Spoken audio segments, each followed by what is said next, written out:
আগে প্রচন্ড বৃষ্টি হচ্ছিল, এখন দেখো রোদ আর রোদ। এই দেখো বৃষ্টিতে পুরো ছাদ ভিজে গেছে। আর এই ঘরে ছিল আমার তোজো সোনা, ওরা কিন্তু এই ঘরে এখন নেই। কোথায়? এই ঘরে।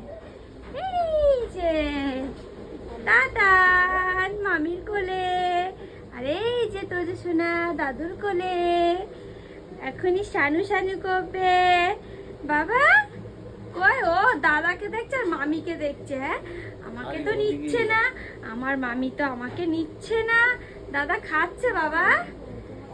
আর এদিকে আজকে তো রোদ ওঠেনি, এজন্য স্নানের জল কিন্তু বসানো হয়েছে, গরম জল বসিয়ে দিয়েছি, এক্ষুনি স্নান করাবো, তারপরেই মশাটা ফ্রেশ হয়ে যাবে।